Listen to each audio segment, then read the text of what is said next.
Hello everyone, আসসালামু আলাইকুম। cPanel Bangla tutorial সিরিজের আজকের এই পর্বে সবাইকে শুভেচ্ছা জানাচ্ছি।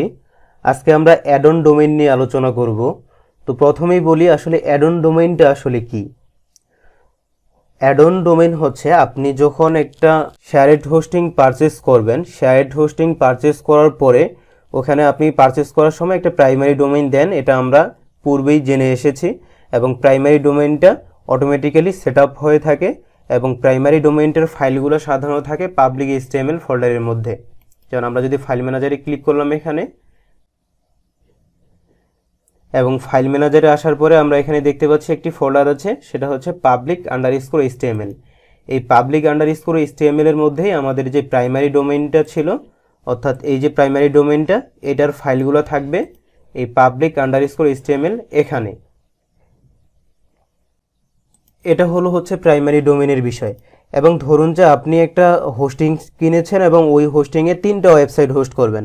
এখন 3টা ওয়েবসাইট হোস্ট করতে গেলে নিশ্চয়ই 3টা ডোমেইন অ্যাড করতে হবে।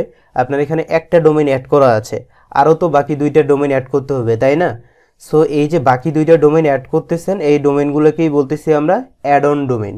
আর অ্যাড অন ডোমেইন অ্যাড করার জন্য সর্বপ্রথমে যে কাজটি করতে হয়, আপনি ডোমেইন পারচেস করার পরে ডোমেইন কন্ট্রোল প্যানেলে লগ ইন করবেন।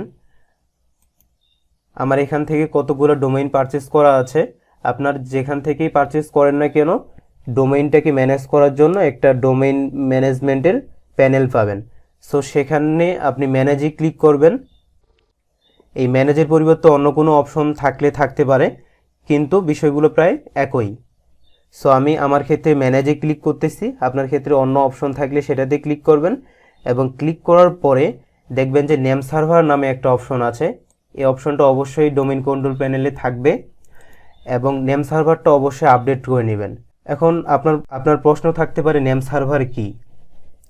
আপনি যখন একটা হোস্টিং কিনবেন, তখন আপনার অন্তত দুইটা নেম সার্ভার থাকবে, এবং নেম সার্ভারগুলো আপনি যখন হোস্টিং কিনবেন তখনই আপনাকে মেইল করে দিয়ে দেওয়া হবে। সো আপনি যেই নেম সার্ভারগুলো পাবেন, আপনি হোস্টিং পারচেস করার পরে ওই নেম সার্ভারগুলো নিয়ে আপনার যে ডোমেইন কন্ট্রোল প্যানেল আছে সেখানে এই যে কাস্টম ডিএনএসে যাবেন, এই যে কাস্টম ডিএনএস, এবং কাস্টম ডিএনএসে যাওয়ার পরে আপনি যেই অন্তত 2টা নেম সার্ভার পাবেন, প্রথম নেম সার্ভারটা দিবেন এখানে এবং দ্বিতীয় নেম সার্ভারটা দিবেন এখানে। দেওয়ার পরে এখানে আপডেটের একটা অপশন থাকবে। আমি এখানে কোনো কিছু আপডেট করতেছি না, এই কারণে আপডেটের অপশনটা এখানে দেখাচ্ছে না, কিন্তু আপনার ক্ষেত্রে একটা টিক মার্ক অথবা আপডেট এরকম একটা অপশন থাকবে, যেটাতে ক্লিক করে এই নেম সার্ভারটা আপডেট করতে পারবেন। এবং নেম সার্ভারটা আপডেট হওয়ার জন্য সর্বোচ্চ 72 ঘন্টা পর্যন্ত সময় লাগতে পারে, কিন্তু সাধারণত আধা ঘন্টার মধ্যে আপডেট হয়ে যায়। সো যখন আপডেট হয়ে যাবে, অর্থাৎ নেম সার্ভারটা যখন আপডেট হয়ে যাবে, তখন আপনাকে যেটা করতে হবে সেটা হচ্ছে আপনি আপনার cPanel-এ লগ ইন করবেন। লগ ইন করার পরে অ্যাড অন ডোমেইনস, এই অ্যাড অন ডোমেইনসে ক্লিক করবেন। আমি অ্যাড অন ডোমেইন এই সেকশনটাকে পাশের ট্যাবে ওপেন করে নিলাম, এবং এখানে দেখাচ্ছে নিউ ডোমেইন নেম। সো এখানে আমরা নতুন কোনো অ্যাড অন ডোমেইন আজকে অ্যাড করব না, কিন্তু আমরা কিভাবে অ্যাড করতে হয় সেই বিষয়টা দেখব। সো এখানে জাস্ট আমি লিখলাম example.com, এবং এখানে যেভাবে আছে ঠিক সেভাবেই থাকুক, জাস্ট আপনি সাইডে একটা ক্লিক করবেন। এই যে এই দিকেও ক্লিক করলেও হবে। ক্লিক করার পরে এখানে দেখুন একটা সাবডোমেইন এবং ডকুমেন্ট রুট, এটা অটোমেটিক চেঞ্জ হয়ে গেছে। এবং ডকুমেন্ট রুটটা সবসময় চেষ্টা করবেন ডোমেইনটির নামটা অটোমেটিক নেবে এবং এটাই রাখার জন্য। এবং আপনার ক্ষেত্রে যদি সুবিধা হয় যে না, আপনি ডকুমেন্ট রুটটা যদি চেঞ্জ করতে চান, চেঞ্জ করতে পারেন। সেক্ষেত্রে আপনাকে অবশ্যই মনে রাখতে হবে আপনি ডকুমেন্ট রুটটা এখানে যেটা দিচ্ছেন সেটা হচ্ছে এখানে শো করবে। এই যে ফাইল ম্যানেজারের পরে এই যে দেখুন এখানে একটা ডকুমেন্ট রুট আছে bestiver.com.bd। সো এটা ডকুমেন্ট রুট হচ্ছে এই অ্যাড অন ডোমেইনটার, এটা একটা অ্যাড অন ডোমেইন আমরা এর আগে অ্যাড করেছিলাম। এই অ্যাড অন ডোমেইনটার ডকুমেন্ট রুট হচ্ছে এই ডোমেইনটা দেওয়া ছিল, এই কারণে এটা এখানে এইরকম আসছে, ঠিক আছে? সো আপনি এখানে যদি আপনার অন্য কোনো নাম, আপনি অন্য কিছু দিতে চান, এখানে আপনার নামটাও দিয়ে দিতে পারেন। সো এরকম দিয়ে দিতে পারেন।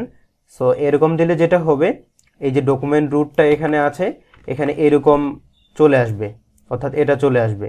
সো আপনি যেটা দিলে বুঝতে সুবিধা হবে সেটা দিবেন। বাই ডিফল্ট আমার রিকমেন্ডেশন হচ্ছে বাই ডিফল্ট যেটা আছে সেটাই দিয়ে রাখবেন। এবং আমি আপাতত এফটিপি কোনো অ্যাকাউন্ট অ্যাসোসিয়েট করতে চাচ্ছি না। পরবর্তীতে আমরা এফটিপি অ্যাকাউন্ট ক্রিয়েট করে এফটিপি দিয়ে কীভাবে ফাইল আপলোড করতে হয়, ফাইল জেলা কী ব্যবহার করে সেই বিষয়টা দেখব, কাজে এখন আমি এটা দেখাচ্ছি না।